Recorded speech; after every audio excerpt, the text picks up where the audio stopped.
Oi pessoal, hoje nós vamos falar de mais um sistema aí da fisiologia humana, que é o sistema reprodutor. Então vamos falar um pouquinho como que funciona, né, o sistema reprodutor, os órgãos e estruturas que fazem parte, e também vamos falar um pouco do funcionamento hormonal do sistema reprodutor, tanto do sistema reprodutor masculino quanto do sistema reprodutor feminino, tá bom? Então a gente fala primeiro um pouquinho da anatomia e depois a gente fala da parte hormonal, do controle e da regulação hormonal dos sistemas reprodutores, tá bom? Então vamos lá. Sistema reprodutor, então, responsável pela reprodução, né, procriação dos seres vivos, mas também pelas relações sexuais, né, sejam elas por motivo de reprodução ou não. E aí eu trago para vocês, inicialmente, as estruturas relacionadas ao sistema genital masculino. Então eu tenho duas imagens do sistema genital masculino, uma é um corte de lado e uma de frente. Então olhando esse primeiro corte aqui de lado, vamos partir aqui dos testículos, aqui embaixo.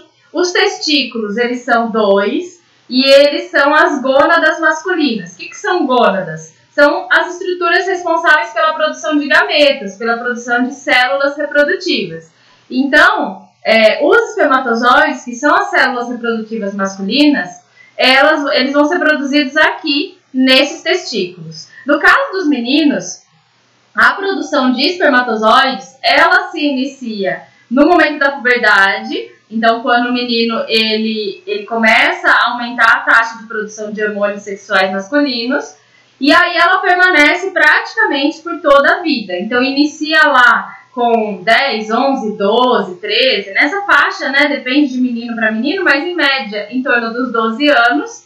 E aí, essa produção de espermatozoides, e ela é constante. Então, o tempo todo os meninos estão produzindo espermatozoides, e essa produção, ela vai ser contínua, ela diminui um pouco quando o homem ele atinge a idade já mais avançada, mas ainda assim, ela diminui, mas ela ainda existe, né? Ela não cessa completamente, ok? Essa produção de espermatozoides constante, então, acontece aqui nos testículos, e os espermatozoides que são produzidos, eles vão ser armazenados aqui no epidídimo, que é essa estrutura que se localiza logo acima dos testículos, tá bom? E aí, quando o espermatozoide vai sair do corpo do homem na relação sexual, no momento da ejaculação, no caso, né? Os espermatozoides, eles fazem essa trajetória aqui. Então, eles seguem por esse canal aqui. Esse canal que vocês estão vendo, que sai do epidídimo e sobe, ele é chamado de canal deferente, tá? Não é diferente, não. É deferente mesmo. E aí, ele vem até chegar aqui nesse ponto. Quando eu chego aqui nesse ponto, vejam que eu tenho aqui a ação da vesícula seminal, que se localiza bem aqui, da próstata, que está aqui embaixo, essa bola aqui embaixo, e aqui em cima, essa estrutura grandona aqui, é a bexiga urinária, ok? Então vejam que esse canal, ele se une a esse canal aqui que parte da bexiga, e ele passa a se chamar uretra, ok? Então a partir desse ponto, o canal deferente, ó, quando ele se une aqui com esse canal que vem da bexiga, ele passa a ser chamado de uretra, porque vocês lembram que no caso do homem, a uretra ela é responsável tanto pela passagem da urina quanto pela passagem dos espermatozoides. Então eu tenho um único canal que vai servir tanto para o sistema excretor quanto para o sistema reprodutor, ok? E bom, e essas duas glândulas aqui? A vesícula seminal ela é responsável pela liberação do sêmen. O sêmen ele vai ser o alimento do espermatozoide para que ele consiga sobreviver na longa trajetória que ele vai ter que fazer, saindo ali dos testículos, até conseguir encontrar um óvulo, né? Isso pode levar até 3 dias, ok? E aí o espermatozoide ele tem que permanecer viável por esse período, seja dentro do corpo da mulher, no caso, né? E aí ele utiliza esse sêmen como alimentação, tá? Então é o que vai nutrir a célula no período em que ele ainda não encontrou o óvulo, tá? No conteúdo que o homem ejacula, aproximadamente 80% vai ser de sêmen e 20% só de espermatozoide.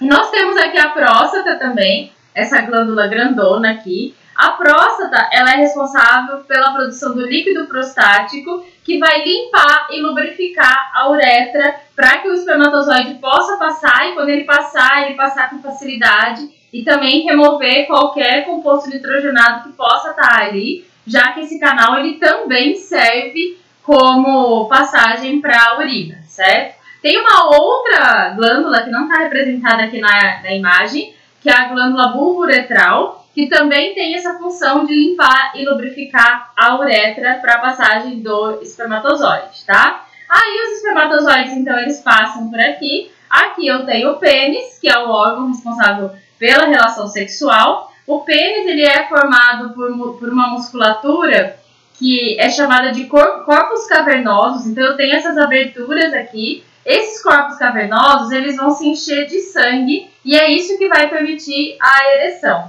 tá? Então, no momento da excitação, o sangue ele é levado para os órgãos genitais, ele se acumula ali, esses corpos cavernosos eles se enchem e aí acontece a ereção, ok? Olhando por um outro ângulo, que é esse ângulo de frente, então eu tenho aqui os testículos, aí os espermatozoides eles sobem aqui, ok? Pelo canal deferente, vem. Enquanto isso, a próstata ela já produziu o líquido prostático, já lubrificou a uretra aqui, ok?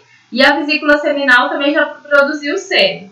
Quando ele chega aqui nesse ponto, que deixa de ser canal deferente e passa a ser a uretra, eu tenho o sêmen sendo injetado nesse canal, e aí os espermatozoides se misturam com o sêmen, e aí eles vêm, ok? E aí acontece a ejaculação, beleza?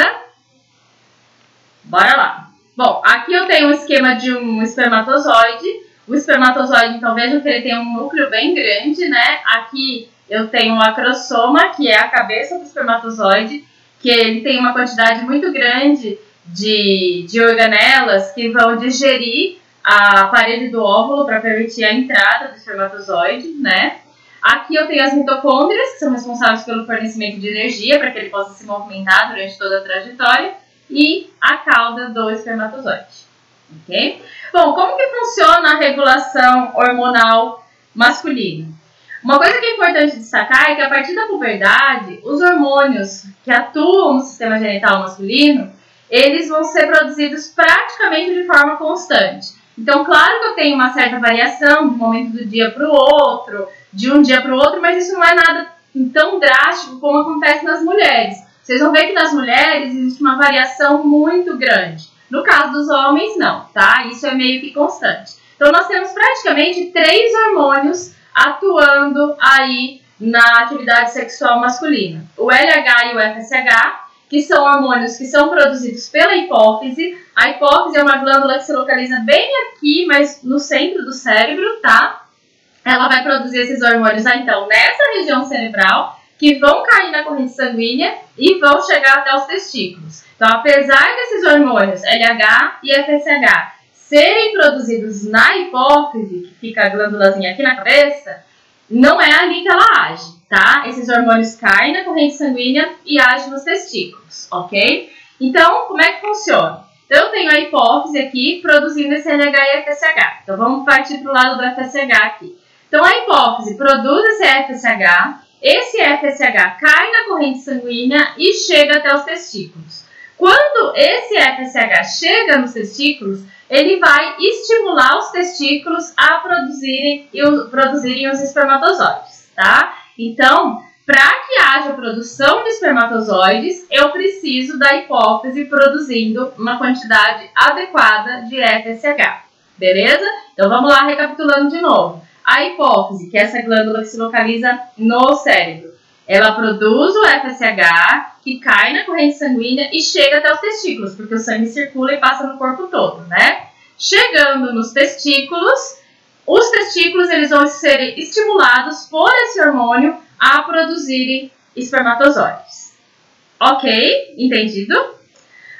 Agora, a hipófise, ela também produz o LH, que é um outro hormônio. Então, essa glândula que é localizada na cabeça vai produzir o LH, que vai cair na corrente sanguínea, o sangue circula no corpo todo, e aí ele vai chegar lá nos testículos. Chegou nos testículos, o que o LH vai fazer nos testículos? Ele vai estimular os testículos a produzir a testosterona. A testosterona é um outro hormônio. No caso, é um hormônio sexual masculino produzido pelos próprios testículos, que vai ser responsável pela manutenção, pelo desenvolvimento e pela manutenção das características sexuais masculinas.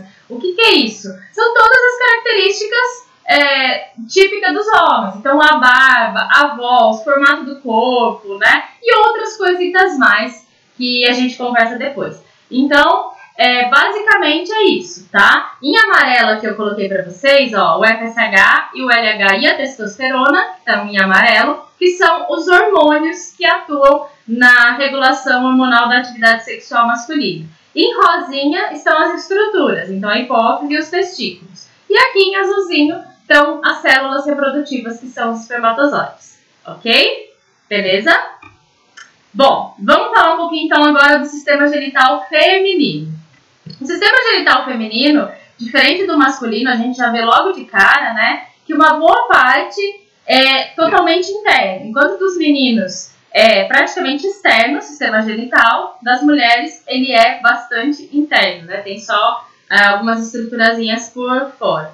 Então aqui eu tenho, né, falando da parte externa aqui, eu tenho o orifício vaginal. Então a vagina é onde acontecem as relações sexuais, é por onde também sai a menstruação e também é por onde o bebê vai sair no momento do nascimento, tá? Então vejam que eu tenho aqui, ó, esse buraquinho bem pequenininho que é a uretra. A uretra ela não tá ligada ao sistema genital, ao sistema reprodutor, tá? Ela é do sistema excretor, sistema urinário, mas ela tá aqui, vejam que são dois buracos diferentes, né?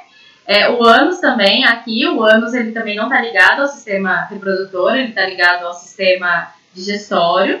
E aqui eu tenho as dobras de pele, que são os pequenos lábios e os grandes lábios, que vão ser responsáveis por manter fechada esse orifício vaginal. É uma questão de proteção mesmo, tá?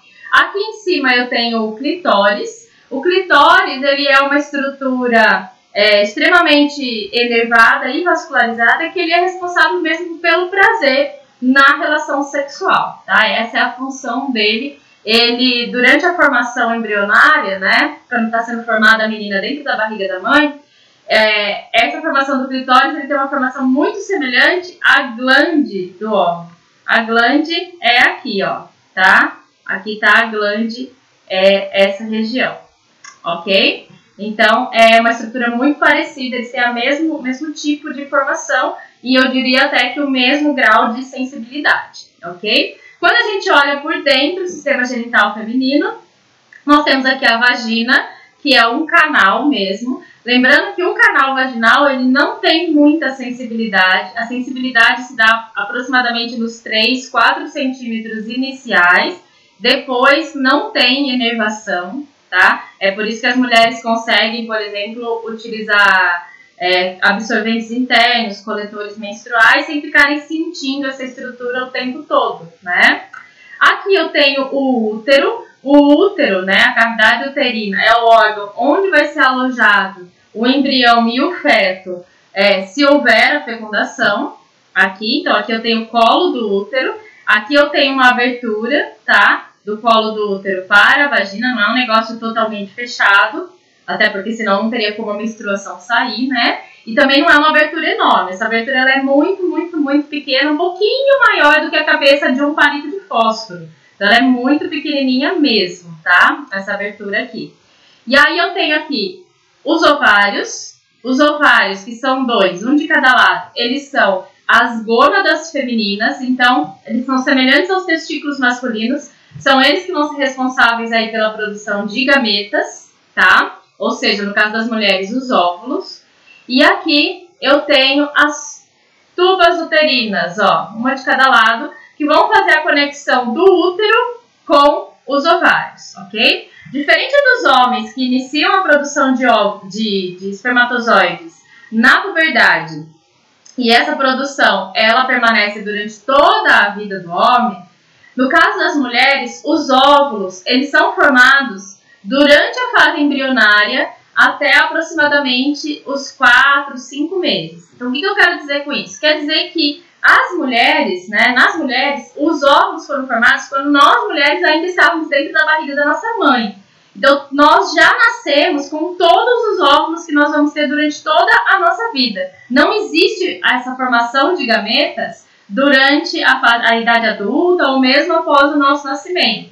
O que acontece é que com o início da puberdade, que aí vai variar também das mulheres, né, entre 10, 11, 12 anos, 13, né? Com o início da puberdade, inicia o processo de liberação desses óvulos, tá? E aí, quando acabar? Quando acabar, acabou. Não vai ser produzido mais. Por isso que as mulheres, elas entram no momento da menopausa. A menopausa é quando já está acabando esses óvulos. Ou seja, vai cessar o período reprodutivo da mulher. Ou seja, ela não vai mais ter a capacidade de gerar descendentes, né? De engravidar, pelo fato de que os óvulos vão acabar. Acabou, acabou. E aí, todo mês, a mulher libera um óvulo, tá? Um só, professora? Isso mesmo, um só. Pode acontecer 2, 3? Pode, né? Que aí, no caso, se houver a fecundação, é quando nós temos o caso de gêmeos não idênticos. Mas, via de regra, a mulher libera um óvulo por mês e a gente vai entender como é que isso funciona, tá bom?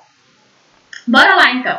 Pra gente entender como é que funciona, gente, o esquema, né, do reprodutor da mulher, nós precisamos entender, né, entender tudo o que acontece no corpo da mulher e quais os hormônios que regulam. Então, para isso, precisa ficar claro que, diferente do homem, que ele é uma constante, as mulheres, elas são cíclicas. O que significa isso? Significa que nós temos uma série de eventos que vão acontecer no nosso corpo, tá? E esses eventos, eles são cíclicos. Então, começa a acontecer uma coisa, vai acontecer um monte de coisa, acabou. Volta para o começo e o ciclo se reinicia, ok?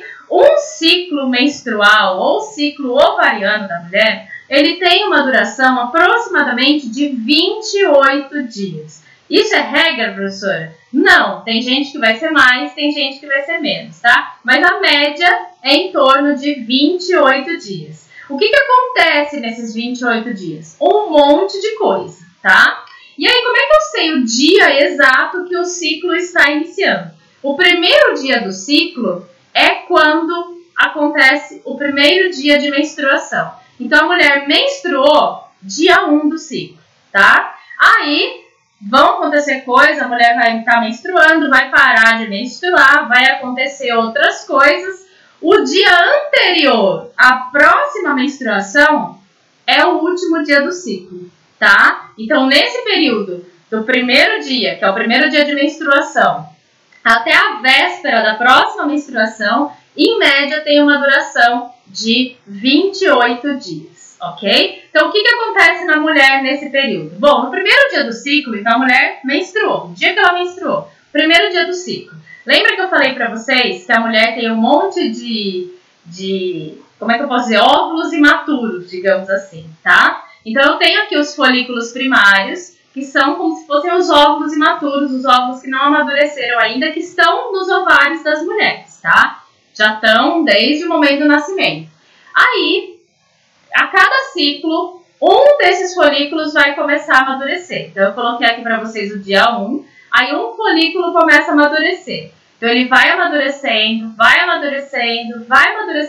até que ele chega no seu ápice de amadurecimento. Ou seja, ele já está pronto para ser liberado. Nesse momento é quando acontece a ovulação. Ou seja, quando a mulher libera o seu óvulo e aí ela está possível de engravidar, né? Porque quando ela está ovulando é o momento que ela engravida. Se ela não está ovulando, não existe a possibilidade de gravidez. Se ela está ovulando, existe a possibilidade de gravidez, ok? Então, aí ela libera um óvulo. Essa liberação desse óvulo, ela só acontece quando o óvulo está maduro. E do momento em que esse óvulo começa a amadurecer até o momento que ele está maduro e pronto para ser liberado, leva em torno de 14 dias, ok? Então, após 14 dias do início da menstruação, a mulher libera o seu óvulo. Então, ela ovulou. Liberar o óvulo significa que esse óvulo ele vai sair daqui do ovário e vai vir para cá, para a tuba uterina, ok? Bom, Aí, o que acontece no ovário? Tudo isso aqui tá acontecendo no ovário, tá, gente? Um ovário só, tá? Não é nos dois ao mesmo tempo, não. Normal, via de regra, é um ovário só. Um ovário num ciclo, um ovário no outro, eles vão revezando, né? Liberou o óvulo, ele foi para a tuba uterina, vai formar essa estrutura aqui no ovário, que é chamada de corpo lúteo ou corpo amarelo. Esse corpo lúteo ou corpo amarelo é como se fosse uma cicatriz que forma no ovário, ok? E esse corpo amarelo, ele tem uma função importante, que é a produção hormonal. A gente já vai falar disso daqui a pouco. Ele vai permanecer na mulher por mais 14 dias. Ou seja, mais 14 dias a partir daqui, esse corpo lúteo, esse corpo amarelo permanece. Não havendo a gravidez, esse corpo lúteo ele vai regredir, ele vai se desfazer e no momento que ele se desfaz, a mulher menstrua, ou seja, o ciclo se reinicia, ok? Então, para dar um exemplo aqui para vocês, vamos imaginar que uma mulher, ela menstrue no dia 5 de novembro. Então, dia 5 de novembro foi a data da menstruação dela, começou a menstruação. Que dia aproximadamente que ela vai estar liberando o seu óvulo, ou seja, que ela vai estar ovulando? Se ela menstruou no dia 5 de novembro, então vai começar a amadurecer, o óvulo vai começar a amadurecer, ele vai atingir o seu ápice de amadurecimento e vai ser liberado 14 dias depois. Ou seja, no dia, vamos ver, dia 18 de novembro, então, ela vai estar ovulando, vai estar liberando o seu óvulo, ok? E aí, vai passar mais 14 dias em que vai manter esse corpo lúteo, não havendo a gravidez, né, não havendo a fecundação desse óvulo, esse corpo lúteo ele se desfaz e aí, dia 2 de dezembro, encerra o ciclo dela. Que dia que ela tem previsão de menstruar? Dia 3 de dezembro. Ou seja, dia 3 de dezembro vai passar a ser o primeiro dia do próximo ciclo. E aí, ela menstruando no dia 3 de dezembro, ou seja, 14 dias depois, né? Que dia que ela está prevista ovular de novo? 16 de dezembro, certo? Passou 16 de dezembro, ovulou, se não houver gravidez, que dia que vai ser o último dia do ciclo dela? 30 de dezembro. O que vai acontecer dia 31 de dezembro? Primeiro dia do ciclo, ela vai menstruar, vai passar o Réveillon menstruada. Ok? Entendido? Isso, gente, é o que acontece no ovário da mulher, tá? Isso vai acontecer, esse ciclo vai acontecer no momento em que inicia a puberdade e ele vai permanecer até o início da menopausa, né? Quando a menopausa se estabelecer, que aí não tem mais gametas para ser liberado, não tem mais óvulos para ser liberado, tá? Isso está acontecendo no ovário. Agora, o que acontece no útero da mulher nesse período? Aqui em cima, gente, eu tenho o que está acontecendo no ovário, tá? Aqui embaixo, o que acontece no útero. Então, no útero, eu tenho uma transformação. O que vocês estão vendo aqui, ó, que está aumentando, é o endométrio. O endométrio, ele é a parede do útero. E por que ele está aumentando de tamanho aqui? Porque, gente, se houver a gravidez, o embrião, ele precisa se implantar aqui na parede do útero. Ou seja, ele precisa mergulhar nessa parede do útero e conseguir se fixar aqui. Se essa parede do útero estiver muito fininha, ele não consegue se fixar. Então, o que acontece durante esse ciclo, né? Olha aqui, início do ciclo, dia 1, a parede do útero ela vai estar bem fininha porque ela vai estar descamando, que é a menstruação, tá? A menstruação nada mais é do que o endométrio saindo porque não aconteceu uma gravidez. Aí esse óvulo começa a amadurecer, ó. Esse óvulo vai amadurecer nessa parede do útero, esse endométrio, ele começa a se espessar, tá? Quando chega o momento da ovulação, 14º dia, então após o início do ciclo, a parede já está um pouquinho mais espessa, ó. Aí forma o corpo lúteo, ovulou. Ela começa a aumentar, continua aumentando no caso. Por que ela não atinge o grau máximo de espessura aqui no 14º dia, que é quando há a ovulação? Porque não é neste momento que vai acontecer a gravidez, se a gravidez acontecer. Caso esse óvulo seja fecundado, esse zigoto, ele vai ter que caminhar por toda a tuba uterina até chegar no útero. Isso pode levar de 3, 4, até 7 dias, tá? Para ele implantar. Então, se houver a gravidez, é neste momento em que o endométrio está bem espesso que o embrião ele vai estar chegando para se implantar na parede do útero, tá? Então é nesse momento aqui, aproximadamente 7 dias após a ovulação. Aí, caso não haja a gravidez, esse corpo lúteo, isso aqui no ovário, tá? Esse corpo lúteo que estava aqui se mantendo, ele vai se desfazer, ó, corpo amarelo em desenvolvimento, corpo amarelo atrofiado, e aí a parede do útero, o endométrio, ele volta a diminuir. Como que ele volta a diminuir? Por meio da menstruação, tá? E aí nós temos o início do ciclo novamente, o endométrio se descamando para que um novo endométrio seja formado. Beleza? Então, fazendo aqui uma simulação, né, dando um exemplo, se a mulher menstruar no dia 5 de novembro, então, que vai ser o marco do dia 1, no dia 18 eu vou ter o endométrio aqui já espesso, mas ainda não atingiu o seu grau máximo, tá? Seu grau máximo ele vai atingir lá pelo dia 23, mais ou menos. Aqui é quando acontece a ovulação. E aí, caso não haja a gravidez, o endométrio ele vai começar a diminuir porque ele vai começar a descamar. Então, no dia 2 de dezembro é o último dia do ciclo, dia 3 de dezembro vai iniciar o novo ciclo, né? Ela vai menstruar, ok? Aqui, dia 16, ela vai ovular e dia 30 vai ser o último dia do ciclo dela. E aí, inicia de novo, 31, um novo ciclo e assim sucessivamente por anos e anos e anos, tá? Professora, e se a mulher engravidar? Se a mulher engravidar, esse corpo amarelo ele permanece, ele não se desfaz, tá? Ele vai ficar porque ele vai produzir um hormônio muito importante que a gente já vai ver.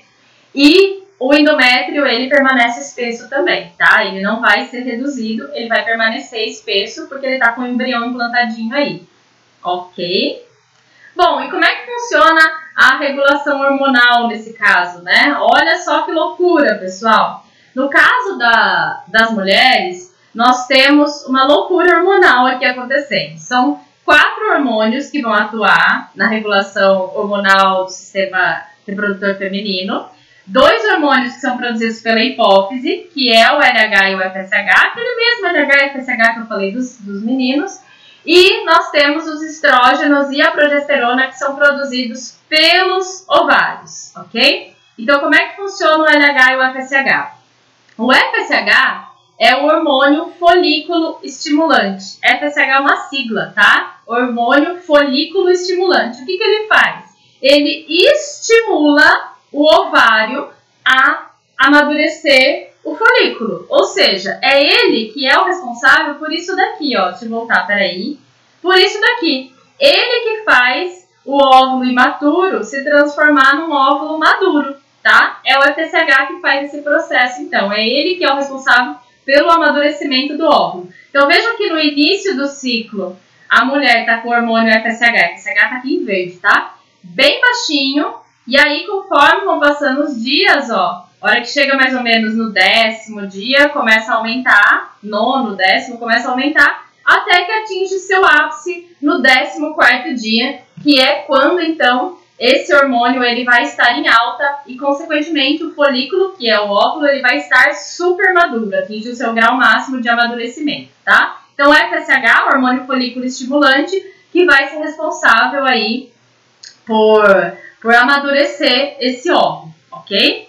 LH significa hormônio luteinizante. Por que esse nome, meu Deus? Porque ele que é responsável pelo aparecimento desse corpo lúteo aqui. Poxa, mas o que é corpo lúteo? Quando que o corpo lúteo aparece mesmo? Ele aparece após a ovulação. Então, se ele é responsável pelo aparecimento do corpo lúteo, então, traduzindo, é ele que é o responsável pela ovulação. É ele que vai fazer com que o óvulo saia dos ovários, né, do ovário, e vá para a tuba uterina, ok? Ele que faz o POC. Então, enquanto o FSH amadurece o óvulo, o LH é o que vai ser responsável por fazer esse óvulo sair do ovário e ir para a tuba uterina. Beleza? Então, vejam, ó, que no início do ciclo esse hormônio está bem baixo, depois ele vai aumentando, e aí ele atinge o seu grau máximo no 14º dia do ciclo. Beleza? Então, atingiu aqui o grau máximo e nesse momento a mulher ela vai ovular. É nesse momento, gente, que ela está no chamado período fértil, ou seja, encontrou um espermatozoide, a chance de engravidar, ela é enorme, tá? Ela é gigantesca. Um pouquinho antes também, porque vocês devem lembrar que o espermatozoide, ele tem chance de sobrevivência de alguns dias dentro do corpo da mulher, né? Então, se o espermatozoide ele entrar no corpo da mulher lá para o 11º dia do ciclo, aproximadamente, tem chance dele permanecer ativo aí até o 14º e acabar encontrando esse óvulo. Beleza? Bom, nós temos também outros 2 hormônios que estão atuando, né? Os estrógenos e a progesterona. Os estrógenos, ó, que estão representados aqui em roxinho, eles vão ser responsáveis por isso daqui, ó, por aumentar o endométrio, ó. É ele que faz o endométrio aumentar de tamanho, ou seja, ele é produzido pelos ovários, né, que são 2, e ele que vai preparar o útero para uma gravidez, tá? Então, ele que vai fazer o endométrio se espessar e preparar esse útero para uma gravidez. Vejam que ele atinge o seu ápice também aqui, ó, no 14º dia do ciclo, e depois ele dá uma aumentadinha, que é naquele momento que eu falei para vocês, que é quando a implantação vai estar acontecendo caso haja uma gravidez, né? Então, é neste momento aqui que ele vai dar uma aumentadinha novamente. Bom, e a progesterona? A progesterona, vejam que ela permanece em baixa durante todo o ciclo, aqui, ó, toda a primeira metade do ciclo, né? O começo do ciclo ela está em baixa, e ela vai aumentar somente na segunda metade do ciclo. Isso porque quem é responsável pela produção da progesterona é o corpo lúteo. Então, o corpo lúteo, no momento que ele é formado, é ele que vai começar a produzir a progesterona, ok? A progesterona, ela é responsável por manter o endométrio espesso. Então, enquanto os estrógenos, eles aumentam o endométrio, a progesterona, ela segura esse endométrio espesso, esse endométrio grosso, né? Então, ela cuida do trabalho do estrógeno, digamos assim. O estrógeno aumenta e ela segura grande, né? Esse endométrio. Para caso haja uma gravidez, esse endométrio, ele não descama, ok? Então, veja que ela atinge seu ápice bem no momento em que o endométrio, ele está o mais espesso possível. Caso não haja uma gravidez, o corpo lúteo se desfaz. O corpo lúteo se desfazendo, o que acontece com a progesterona? Ela diminui, porque ela é produzida pelo corpo lúteo, né? Então, aí a progesterona, ela vai diminuir. A progesterona diminuindo, não era ela que mantinha o endométrio espesso? Sem ela, o que acontece com o endométrio? Ele se desfaz, porque é ela que não deixa ele se desfazer. E aí, no caso, a mulher menstrua, tá? Isso acontece aqui no final do ciclo, e é por isso que é muito frequente as mulheres, quando estão no final do ciclo, né, elas se sentirem mais sensíveis, muitas vezes um pouco mais tristonha, né? Isso é uma questão hormonal, porque se vocês olharem aqui no final do ciclo, eu tenho uma queda hormonal muito grande, né? Os 4 hormônios sexuais femininos, eles estão muito, muito, muito em baixa. Então, são eles que são responsáveis por essa sensação que a maioria das mulheres tem, né? Que é a tensão pré-menstrual, a TPM, que não é frescura, é por causa dessa queda hormonal mesmo, tá bom? Belezura? Então, aqui um exemplo, né? Se a mulher iniciar a menstruação... Aqui, opa, deixa eu voltar. Se a mulher menstruar... Opa, aqui, vai, pronto.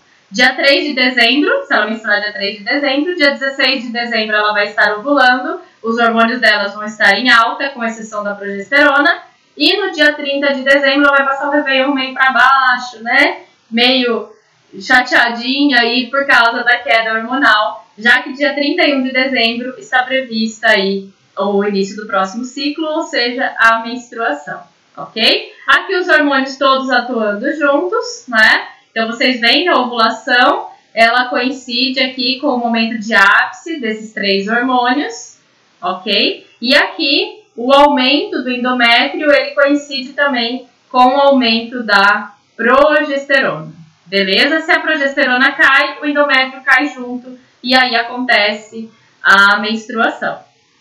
Vamos para os exercícios? Bora lá! O aparecimento de características sexuais secundárias no menino, a partir da puberdade, resulta da ação da testosterona sobre o organismo em desenvolvimento. No sistema reprodutor, a estrutura que abriga as células responsáveis pela síntese do referido hormônio é denominada, ou seja, gente, qual é a estrutura que vai ter as células que produzem a testosterona? Onde a testosterona é produzida mesmo? Nos testículos. Alternativa C. 2. O ovário apresenta uma sequência cíclica de eventos, chamada de ciclo menstrual, que é mensal. E durante esse ciclo, há uma interação hormonal entre ele, o ovário, a hipófise e o útero, sendo que este último prepara-se para a possível implantação de um embrião. Ou seja, todo mês, todo ciclo, a mulher se prepara para uma gravidez, tá?